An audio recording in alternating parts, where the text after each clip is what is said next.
Muchísimas gracias. Muy buenas tardes con todos los participantes del primer Congreso de Abogados y Estudiantes de Derecho del Perú, organizado por Lex Academy y el Ilustre Colegio de Abogados del Cusco. Hoy vamos a compartir unos minutos sobre uno de los temas apasionantes del derecho de familia, referido al progresivo reconocimiento de derechos constitucionales en el ámbito de las relaciones de familia. El tema es bastante amplio, pero trataremos de abordarlo en el tiempo que se nos asigna y además teniendo en cuenta que no debemos de cansar al auditorio. Bueno, evidentemente podemos realizar otros eventos académicos en los que podamos ampliar estos temas. Bien, el progresivo reconocimiento de derechos constitucionales en el ámbito de las relaciones de familia no es un título que lo he asignado yo. Es un título que tomado de autores que ustedes ya van a poder revisar, visualizar en las diapositivas que vamos a presentar y que gentilmente están siendo manejadas por el doctor Nilton. Previamente tenemos que tener en cuenta que el derecho de familia involucra los problemas más difíciles y sensibles del derecho. Los intereses que ahí se defienden no son económicos, son disputas sobre los afectos, sobre la parentalidad y las necesidades que surgen en el seno familiar. Para estos casos, pues, no hay respuestas sencillas, ni pueden darse soluciones totalizadoras, generales, ¿no? Porque el juez que se enfrenta a estos conflictos debe ponderar cuidadosamente los intereses en juego y tratar de equilibrar entre todos estos valores. ¿Podemos presentar la diapositiva, por favor? La siguiente. Gracias. Bien. Tenemos que tener en cuenta, además, que la familia es el espacio donde se forma el niño, donde adquiere su sentido de identidad y la confianza para proyectarse en la sociedad. Es también en el seno familiar donde se generan las relaciones más íntimas, pero no por eso pueden estar alejadas de la protección del derecho y de los derechos humanos. Las relaciones intrafamiliares o familiares son las interconexiones que se dan entre los integrantes de cada familia. Incluye la percepción que se tiene del grado de unión familiar, el estilo de familia para afrontar o expresar emociones, manejar las reglas de convivencia y adaptarse a las situaciones de cambio. Siguiente diapositiva, por favor. Con respecto a la progresiva constitucionalización del derecho familiar, este es un proceso que puede ser conceptualizado como la constante y sucesiva precisión en torno a las normas explícitas y nociones implícitas a nivel constitucional relacionadas con la vida familiar.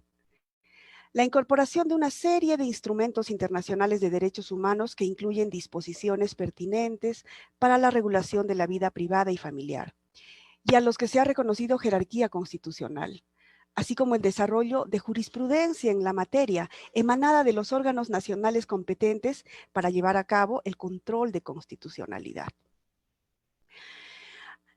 Mediante este trabajo pretendemos revisar o comentar algunos fallos de tribunales latinoamericanos en materia que impactan directamente el derecho de familia, referidos a orientación sexual, identidad de género y filiación. Siguiente diapositiva, por favor.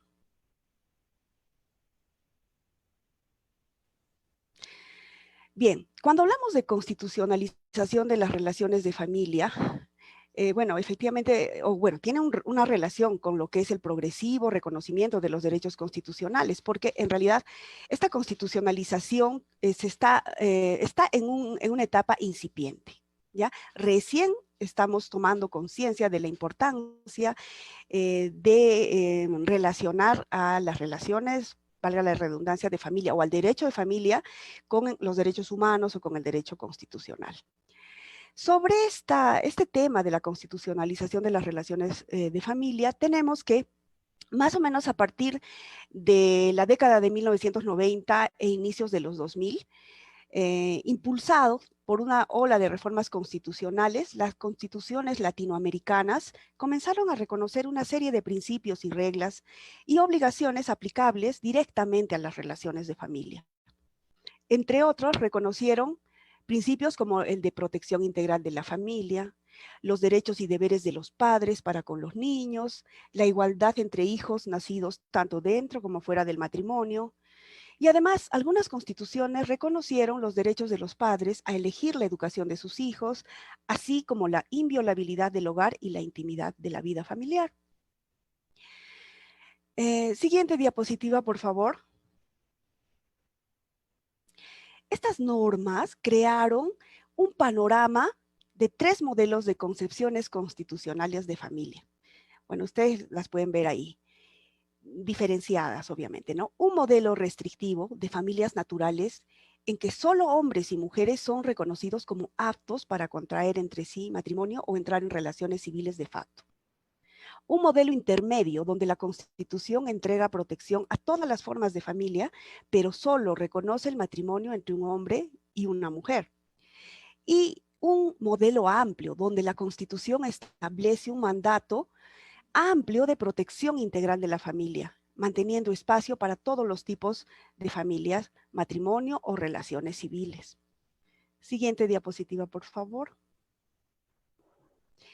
Estas reformas constitucionales han sido complementadas por leyes que buscan responder a cambios en la estructura, composición y expectativas de los miembros de la familia, entre ellos reformas en materia de divorcio, reconocimiento de uniones consensuadas o parejas de hecho, matrimonio entre personas del mismo sexo, custodia compartida de los hijos, restricción de castigos corporales contra niños y la obligación legal de satisfacer su interés superior en cualquier procedimiento. Aunque distintas en su naturaleza y alcance, estas reformas han impulsado también el surgimiento de nuevos debates académicos, particularmente aquellos dirigidos a integrar un enfoque de derechos humanos en las relaciones de familia. En otras palabras, una nueva doctrina acerca de las relaciones de familia. Siguiente diapositiva, por favor.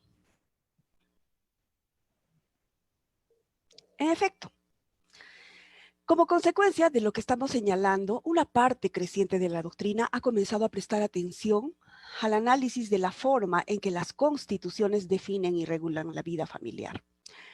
Espérenme un segundito, por favor, voy a conectar mi computadora. Estamos teniendo problemas con la batería.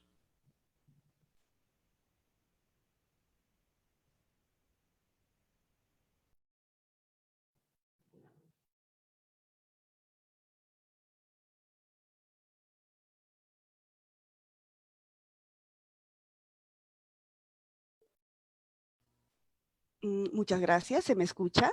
Son cuestiones que suceden en vivo. Sí, doctora, sí se la escucha. Muy bien, entonces, por favor, pasamos a la sexta diapositiva.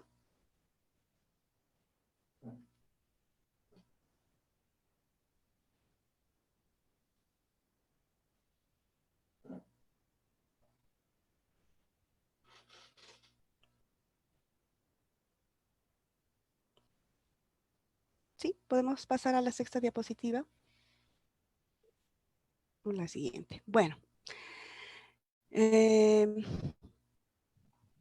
A ver, algunos autores han comenzado, a partir de este tema de la constitucionalización del derecho, han comenzado a desafiar los fundamentos dogmáticos que justificaron la regulación de la vida familiar en los términos de una concepción orgánica de la familia y un reconocimiento desigual de los derechos individuales de todos sus miembros, particularmente mujeres y niños.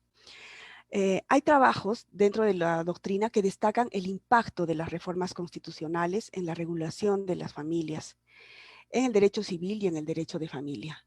Existen otros trabajos de los doctrinarios que se centran en el impacto primario del derecho internacional de los derechos humanos, que ya está ampliamente incorporado en las constituciones latinoamericanas sobre el derecho de familia. También existen autores que ahondan en la transformación de la base biológica de la paternidad, asunto particularmente importante para la determinación de la responsabilidad parental.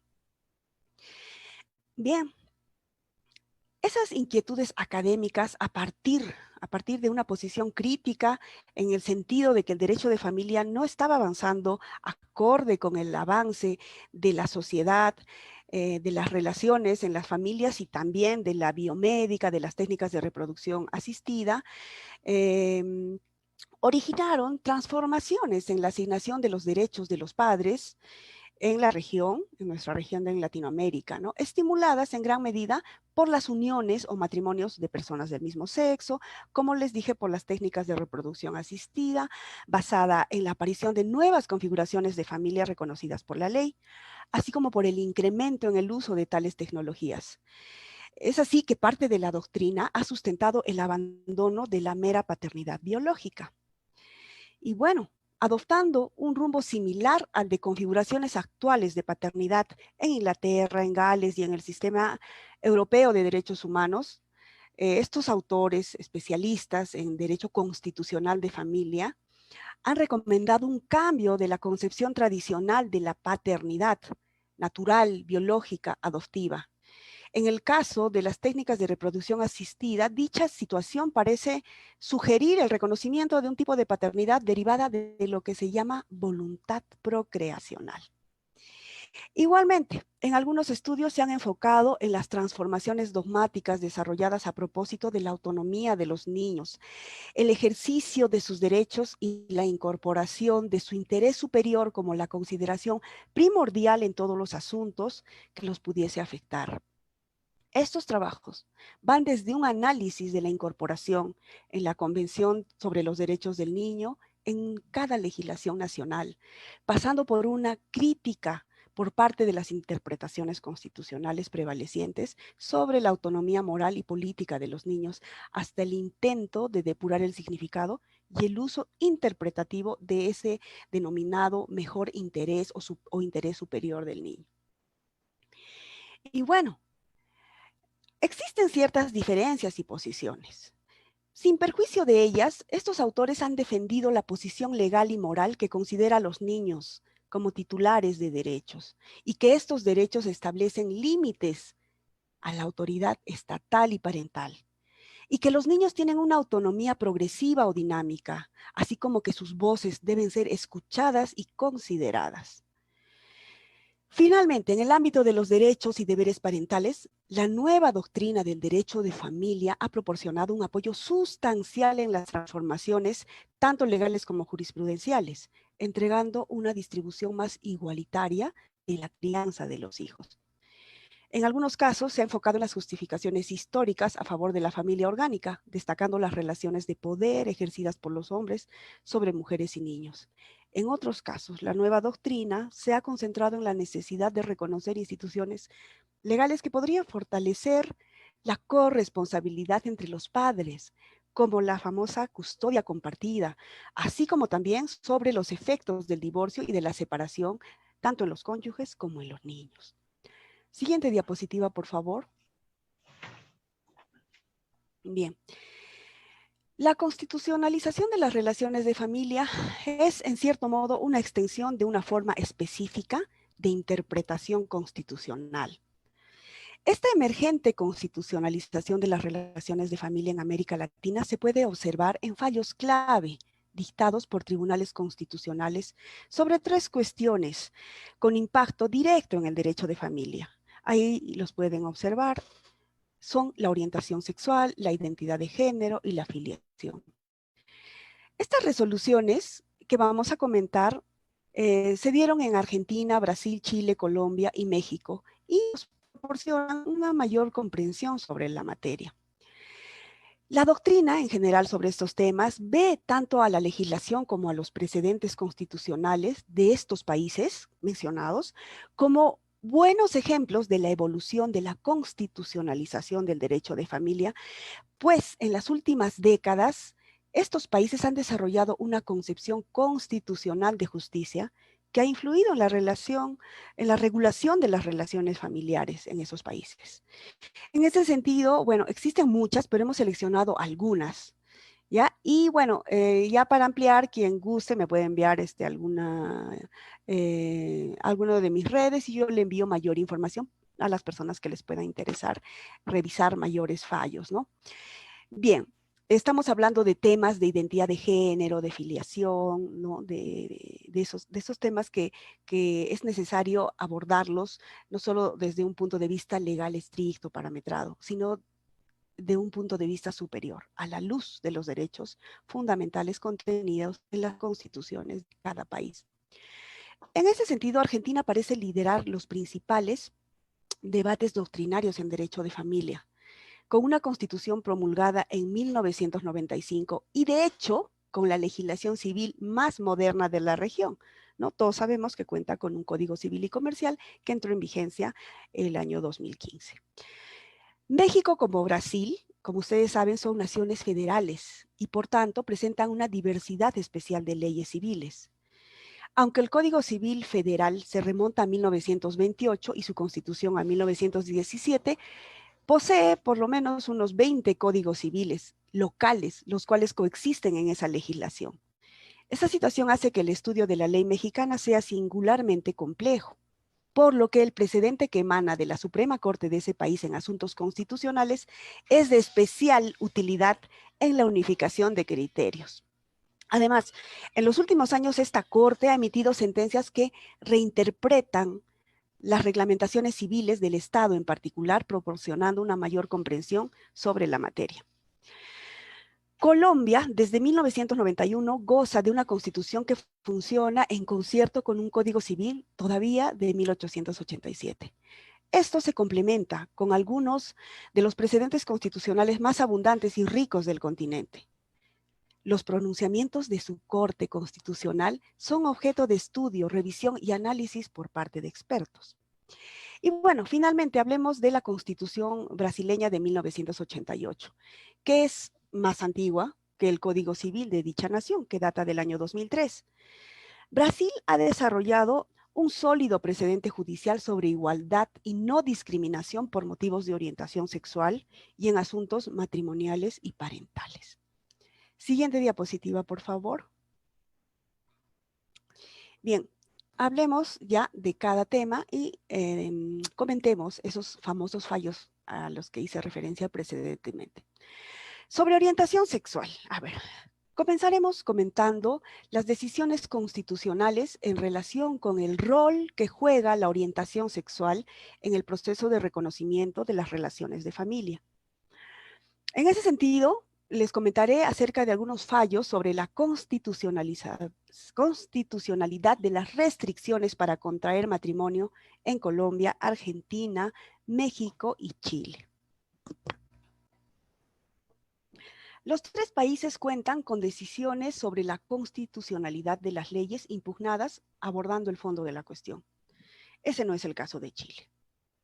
En Colombia tenemos una sentencia de 2011 en la que la Corte Constitucional declaró constitucional la expresión un hombre y una mujer del artículo 113 del Código Civil, disposición que define el matrimonio, pero destacando la ausencia de una figura contractual que permita la formalización de la unión entre parejas del mismo sexo. La Corte declaró literalmente que los integrantes de la pareja homosexual deben disponer de la posibilidad de optar que actualmente no tienen, pues falta una institución de índole contractual que, en su caso, concrete el vínculo jurídico, que dé lugar a la constitución formal y solemne de su familia. También dijo que la consideración de los derechos de las personas homosexuales no contradice el reconocimiento constitucional del matrimonio heterosexual y de la familia originada en su celebración ni su expresa protección. Por una sencilla razón, porque ese reconocimiento y esa protección no sufren mengua alguna por el simple hecho de que se establezca una institución que permita formalizar como vínculo la relación entre dos personas del mismo sexo. Es decir, no hay ningún perjuicio. Y entonces, ¿por qué el reclamo? También afirmó la Corte que la Constitución no es un orden cerrado ni estático, y menos puede serlo en materia de derecho familiar, que es sometida a una constante evolución, instando al Congreso del país a emitir antes del 20 de junio del 2013 una ley que de forma sistemática y organizada regulara una institución contractual como alternativa a la unión de facto. Bien, esta sentencia declara constitucionales las normas civiles sobre el matrimonio en consideración a que regule el matrimonio entre personas heterosexuales, que es el que está dispuesto en su propia Constitución, pero, como ya les dije, señalando un déficit de protección en razón del cual las personas del mismo sexo no podrían contraer dicho vínculo, por lo que se estaría contrariando el pluralismo reconocido por la Constitución de dicho país. Y por ese motivo, como les mencioné, instó al Congreso a legislar sobre la materia bajo pena de entender extendido el régimen del matrimonio civil también a las parejas de personas homosexuales, como actualmente ocurre. Ahora bien, en Argentina, antes de la promulgación de la Ley 26.618 del 21 de julio del 2010, que establece el llamado matrimonio igualitario, se dictaron varias sentencias emitidas tanto por los tribunales de primera instancia como por los tribunales superiores, que fallaron sobre la constitucionalidad de las regulaciones que restringen el matrimonio a parejas de distinto sexo. Si bien algunos pronunciamientos rechazaron la legalidad de los matrimonios entre personas del mismo sexo, otros declararon inconstitucionales las regulaciones civiles sobre la exclusividad del matrimonio heterosexual. Entre estos últimos destacan los siguientes. El 10 de noviembre de 2009 se acogió una acción de amparo contra el gobierno de la ciudad de Buenos Aires. En esta sentencia se declaró inconstitucionales los artículos del Código Civil que limitan el matrimonio a parejas de distinto sexo. Esta decisión señaló que negar el matrimonio de dos personas del mismo sexo no constituía por sí misma una ilegalidad. Sin embargo, agregó que la presunción de legalidad de los actos del gobierno de la ciudad de Buenos Aires no implicaba que tales actos fuesen legítimos. En ese sentido, al fundamentar la declaración de inconstitucionalidad, el tribunal manifestó que la decisión eliminaría un obstáculo ilegítimo que limitaba la igualdad y la libertad e impedía el pleno desarrollo de las personas y su participación efectiva en la política, la vida cultural, la vida económica y social de la comunidad, y que alentaba la perpetuidad del comportamiento homofóbico, todo lo cual estaba en clara oposición al régimen constitucional argentino. En México, el 3 de junio de 2015, la Suprema Corte de Justicia de la Nación abordó la orientación sexual de las personas que deseaban casarse haciendo alusión a la reglamentación sobre procreación. Fíjense esto. La Corte dictaminó que la ley de cualquier entidad federal que considere que el propósito del matrimonio es la procreación y o que lo defina como una relación entre un hombre y una mujer es inconstitucional, afirmando literalmente que pretender vincular los requisitos del matrimonio a las preferencias sexuales de quienes puedan acceder a la institución matrimonial con la procreación resulta discriminatorio, pues excluye injustificadamente del acceso al matrimonio a las parejas homosexuales que están situadas en condiciones similares a las parejas heterosexuales. Esta distinción es discriminatoria porque las preferencias sexuales no constituyen un aspecto relevante para hacer la distinción en relación con el fin constitucionalmente imperioso. Esta sentencia, como ven, consolidó ciertos precedentes sobre el tema y proporcionó una base sólida para el reconocimiento del matrimonio de parejas del mismo sexo en todo México. Ahora, en Brasil, ¿qué tenemos? Las uniones de personas del mismo sexo se reconocen como un núcleo familiar y el matrimonio entre personas del mismo sexo está permitido. Esta situación empezó a consolidarse más o menos a partir de mayo del 2011, cuando el Supremo Tribunal de Justicia aceptó dos acciones declarativas de inconstitucionalidad y reconoció a las uniones homoafectivas como entidades familiares, con los mismos deberes y derechos que las uniones heterosexuales estables. ¿Qué les parece? Este tribunal aplicó el párrafo segundo del artículo 5 de su Constitución Federal, ¿no?, que establece: los derechos y garantías expresadas en la Constitución no excluyen otros que surgen del régimen y de los principios por ella adoptados, o de los tratados internacionales de los cuales forma parte la República de Brasil. Muy bien. Con relación a la interpretación de su artículo 1723, del artículo 1723 del Código Civil de ese país, de manera discriminatoria, el tribunal consideró necesario recurrir a la técnica de interpretación conforme a la Constitución. Desde entonces, los precedentes han permitido la transformación de uniones estables en matrimonios. Posteriormente, en octubre del 2011, aproximadamente, el Supremo Tribunal de Justicia otorgó la autorización irrestricta para contraer matrimonio. No ocurre lo mismo en Chile, pero resulta importante comentar. En este caso, dos fallos. El primero se refiere a la constitucionalidad de la disposición que define el matrimonio como un contrato entre un hombre y una mujer. El segundo trata de la disolución matrimonial por la conducta homosexual del cónyuge demandado. En noviembre del 2011, el Tribunal Constitucional se pronunció sobre la presunta inconstitucionalidad del artículo 102 del Código Civil de ese país. Esta acción fue motivada por la Corte de Apelaciones de Santiago, al conocer una reclamación presentada contra una persona, contra una presunta violación al derecho a la igualdad ante la ley.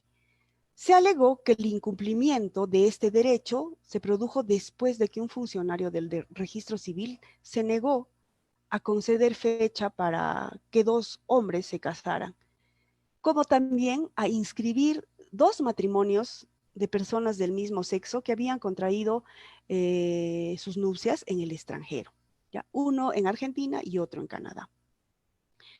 El tribunal rechazó la petición por motivos de forma, señalando que el asunto en cuestión se relacionaba con un estatuto jurídico complejo, que estaba referido a un tema de reserva de ley y que esto le impedía pronunciarse porque la misma Constitución establecía que son materias propias de la ley que no son objeto de la codificación civil. Al respecto, el tribunal consideró que la regulación del matrimonio calificaba como parte de los fundamentos esenciales del orden jurídico civil y por lo tanto era una cuestión de ley, no de constitución. Por otro lado, sobre las causas de divorcio, tenemos un caso referido a una conducta homosexual. El 10 de abril del 2014, el Tribunal Constitucional emitió un fallo rechazando la solicitud de inaplicabilidad por inconstitucionalidad del artículo 54, número 4 de la Ley de Matrimonio Civil. Dispuso que era inaplicable esa disposición. ¿Por qué? Porque el hecho alegado por la cónyuge era un acto o actividad que involucraba conducta homosexual, no una simple afección o preferencia externalizada hacia una persona de distinto o del mismo sexo. El tribunal dictaminó que la disposición considera la grave transgresión del deber de fidelidad inherente al matrimonio como motivo de divorcio. También observó que en este caso la conducta o las acciones de uno de los cónyuges con personas del mismo o diferente sexo que implicaba contacto sexual o manifestaciones externas significativas de afecto, ¿no?, inherentes a un matrimonio, era lo que estaba en discusión. En resumen, el tribunal dictaminó que la disposición no representaba una diferenciación arbitraria con respecto a otros motivos de divorcio por culpa, ya que todos ellos implicaban una violación del deber de fidelidad conyugal, sin perjuicio del hecho de que conductas de este tipo podrían incluso ser constitutivas de delito. Siguiente diapositiva, por favor.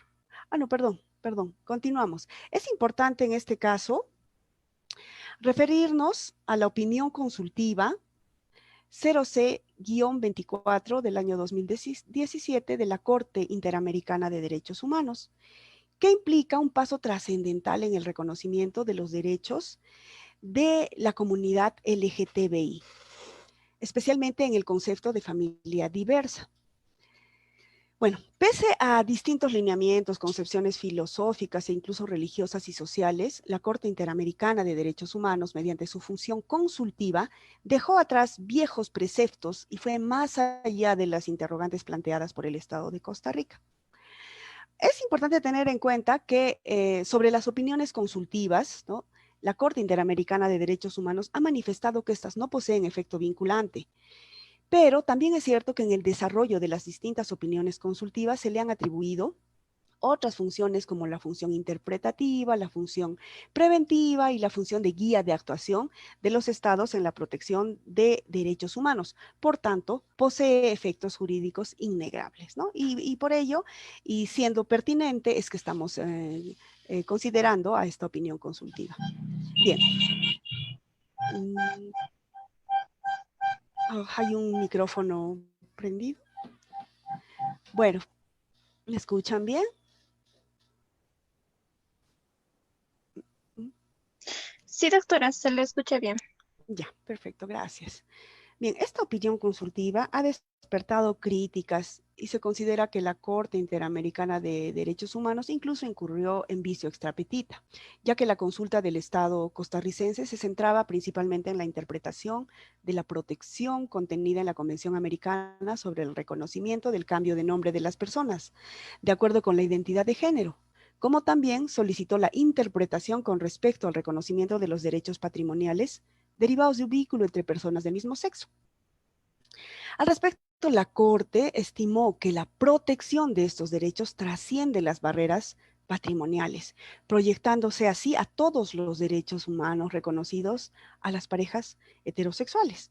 Por tanto, en el marco de garantizar los derechos de las parejas del mismo sexo, no es necesaria, fíjense, no es necesaria la creación de nuevas figuras jurídicas, sino que las normas existentes se hacen extensivas o extensibles a las parejas compuestas por personas del mismo sexo, en virtud del principio pro persona. Además, este constituiría el medio más sencillo y eficaz para asegurar los derechos derivados del vínculo entre parejas del mismo sexo, considerando que los argumentos relacionados con la religión o las concepciones filosóficas que se opongan al reconocimiento de estos derechos no constituyen argumentos válidos para negar o restringir derechos. Siguiente diapositiva, por favor. Hablemos sobre identidad de género.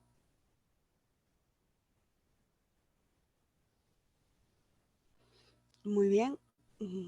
A ver, en relación con los temas de identidad de género, abordaremos algunos de los fallos más destacados de Colombia y México. En el caso de Colombia, la Corte Constitucional dictó 3 importantes fallos en los últimos años. Y esta jurisprudencia resulta eh, particularmente relevante ya que incorpora el enfoque de los derechos del niño y pide al Ejecutivo que tome medidas especiales para proteger su interés superior.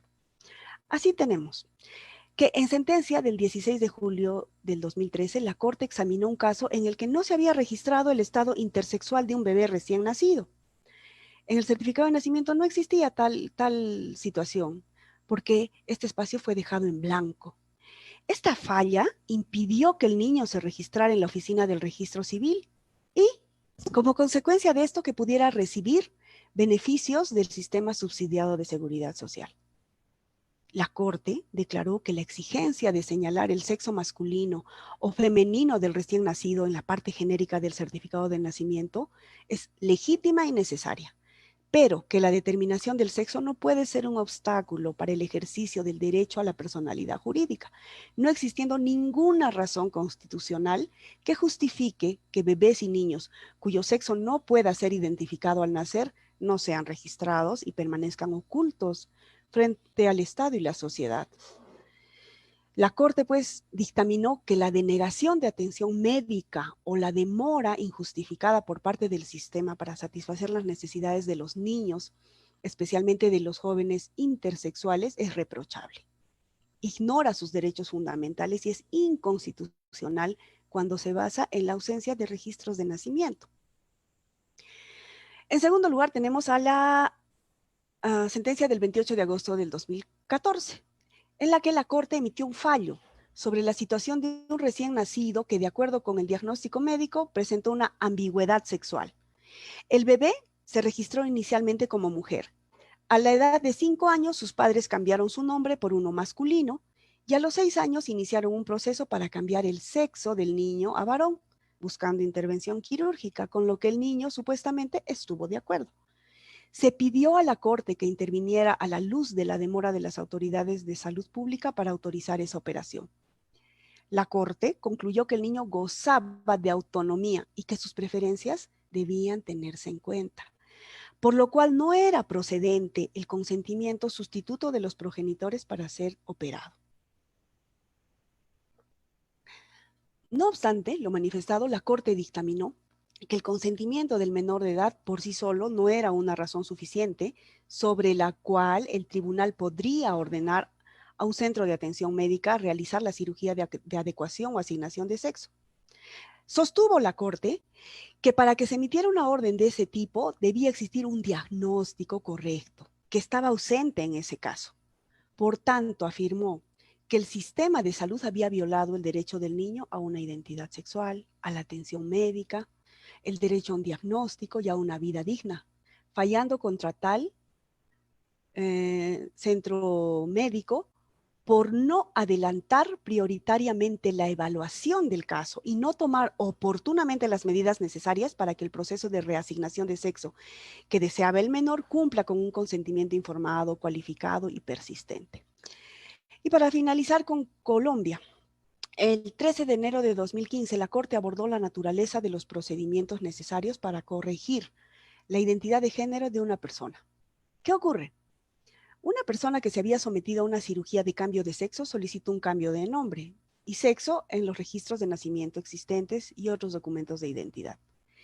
Se pidió a la Corte que interviniera en la medida en que dicha petición había sido presentada ante las autoridades administrativas en lugar de las judiciales. La Corte declaró que las autoridades administrativas habían instituido una práctica en la que una persona transgénero solo podía solicitar un cambio de sexo por la vía de un proceso judicial.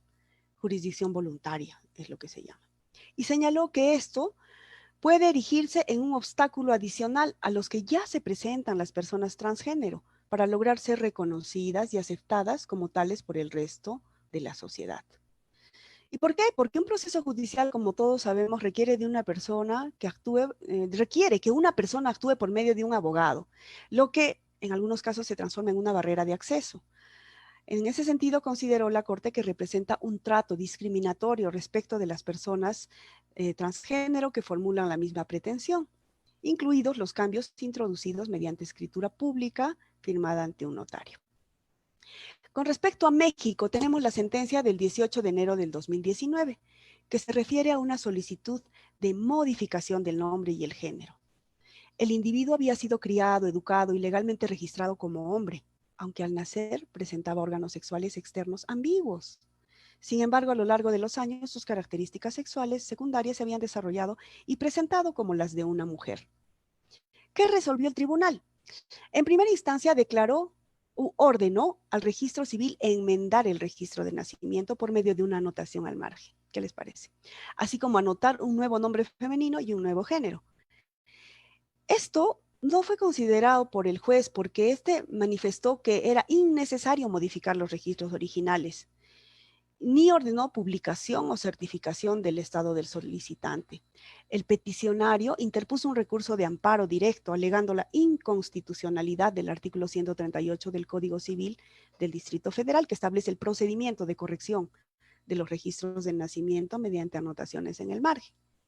La Suprema Corte notó que aunque algunos de los derechos personalísimos involucrados como la identidad sexual y la intimidad no estaban explícitamente establecidos en la Constitución mexicana, ellos se desprenden de manera implícita de los tratados internacionales suscritos por México y por ende que debían concebirse como derechos privados del reconocimiento al derecho a la dignidad humana, pues solo a través de su pleno respeto podemos hablar de un ser humano en toda su dignidad.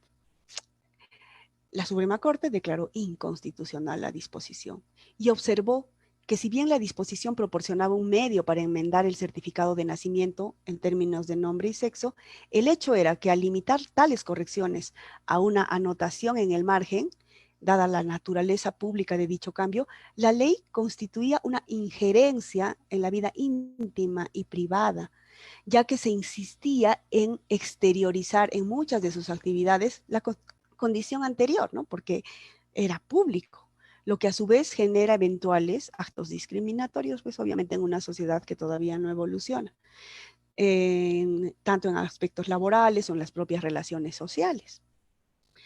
Bueno, finalmente, el 5 de febrero del 2015 se emitió un decreto que modificó y adicionó diversas disposiciones del Código Civil y el Código de Procedimiento Civil del Distrito Federal, con el propósito de reconocer legalmente la identidad de género. Esta ley requiere que el cambio esté documentado en el registro de nacimiento original y que se emita un nuevo certificado de nacimiento que refleje únicamente la información modificada. O sea, no se tiene por qué saber la información anterior. El registro original se mantendrá bajo sello y no puede ser publicado o emitido a menos que así lo ordene un tribunal de justicia o un ministerio del gobierno. Este es un ejemplo sobresaliente del impacto que las decisiones constitucionales pueden tener en las reformas legales. Siguiente diapositiva, por favor. Bueno, otro aspecto fundamental del que hablamos en relación a este tema de la constitucionalización de los derechos de familia es el derecho de los niños en las relaciones de familia. Y en este caso trataremos de abordar, creo que el tiempo ya me va ganando, sentencias referidas a los derechos de los niños que involucran la constitucionalidad de disposiciones sobre filiación por nacimiento, adopción, relaciones de cuidado y multiparentalidad. En estas resoluciones se pueden reflejar algunas tensiones entre el derecho civil y la realidad de la composición familiar en América Latina. A ver, en materia de filiación por nacimiento, vamos a comentar algunas decisiones sobre la constitucionalidad de acciones de filiación para establecer la identidad del niño con respecto a sus padres biológicos. En México, Chile y Colombia, las legislaciones mantienen en su letra, en sus disposiciones, una fuerte protección del vínculo biológico. En el momento de su promulgación, se priorizó la verdad biológica que permitía la investigación sin restricciones de la paternidad y la maternidad.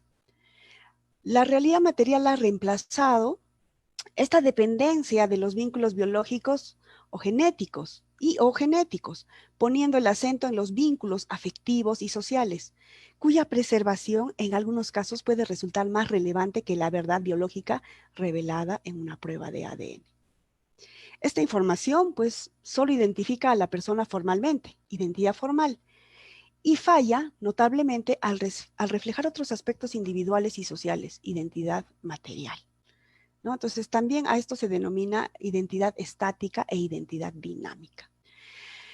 Bien, tenemos algunos casos. En Chile, el Tribunal Constitucional ha abordado las disposiciones que regulan la reclamación de filiación contra los herederos de un presunto padre biológico fallecido.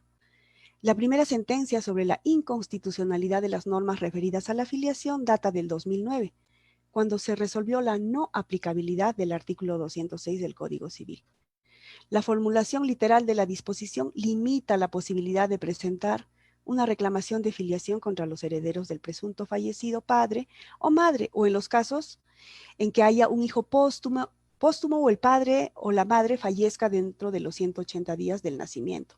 Y además establece una fecha límite para presentar dicha acción.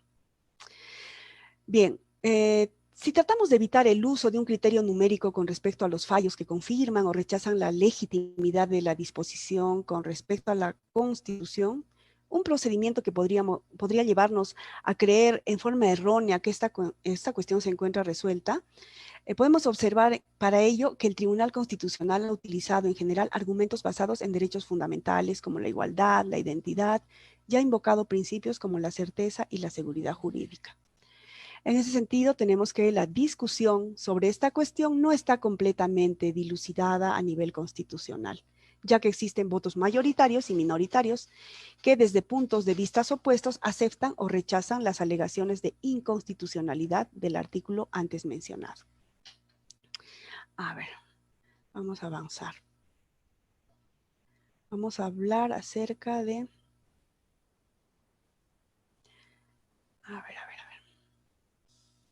Pasamos, por favor. No, seguimos, está bien.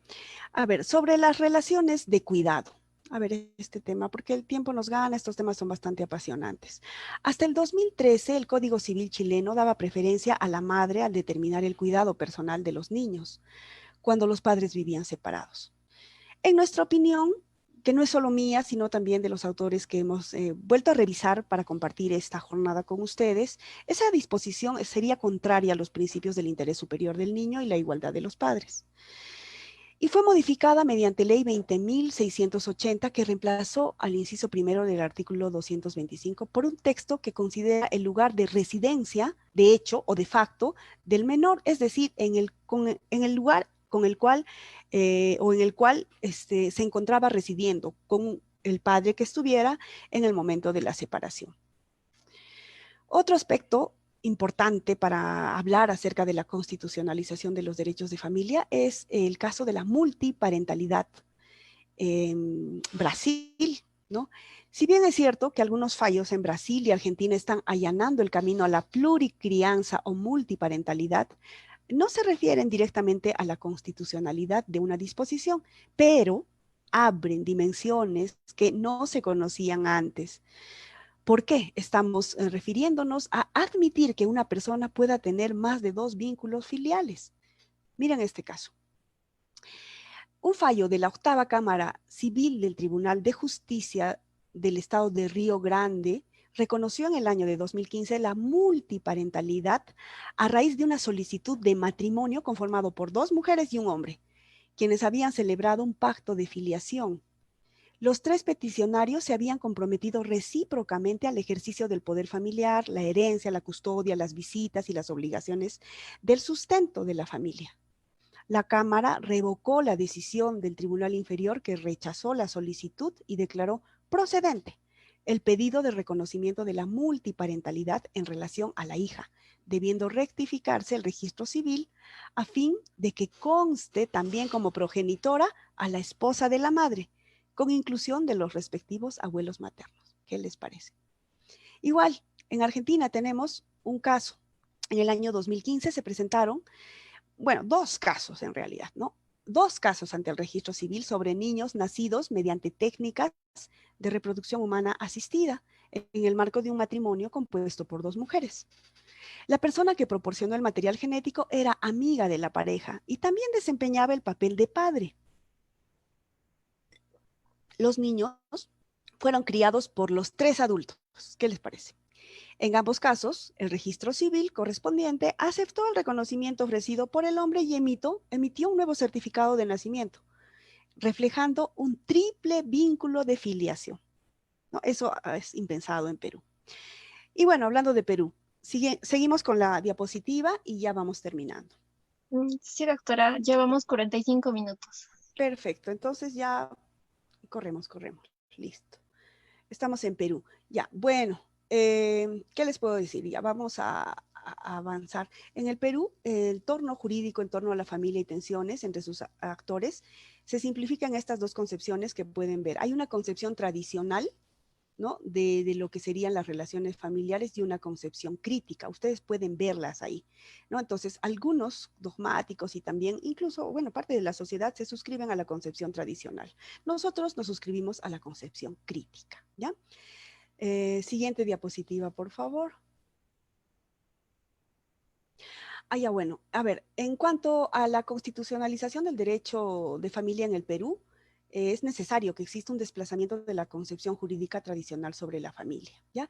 En nuestro caso, el Tribunal Constitucional ha ido marcando la pauta en lo que se refiere a la ampliación del concepto de familia y su protección constitucional, hablándonos de lo que son las familias reconstituidas. ¿Recuerdan la sentencia en el caso Scholz Pérez, en el que nos habla del modelo constitucional de familia?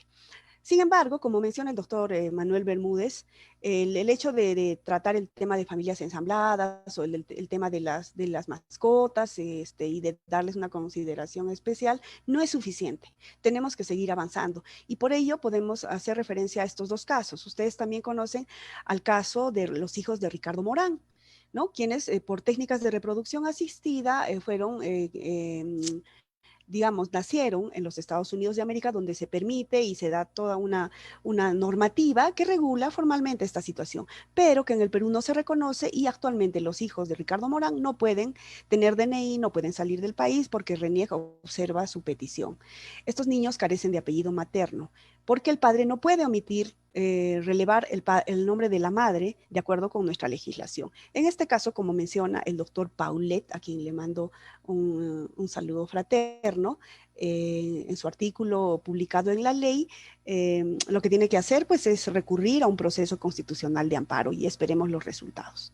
También recuerden el caso Ugarteche. ¿no? El caso Ugarteche, en el cual el Tribunal Constitucional rechazó la demanda que pretendía el reconocimiento del matrimonio homosexual de Óscar Ugarteche, ¿no? Entonces, acá no estamos viendo el avance que estamos requiriendo con respecto a la constitucionalización de los derechos de familia.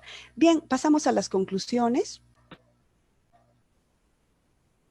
Bueno, ¿y qué les podemos decir? Estamos en un proceso embrionario de constitucionalización del derecho de familia, por lo menos en Perú. Obviamente en algunos países de los que ya hablamos posee mayor avance, ¿no? En fin, hemos observado, hemos dado pinceladas y como ven el tiempo corre, ¿no? Hemos dado pinceladas acerca de decisiones judiciales sobre cuestiones como orientación sexual, identidad de género, filiación. En ese sentido, la constitucionalización del derecho de familia parece estar abriendo caminos innovadores. Bueno, a los operadores de derecho de familia, a los interesados en derecho de familia y a la sociedad en general, les interesa pues que este desarrollo constitucional del derecho de familia y del derecho procesal de familia realmente se consolide, ¿ya?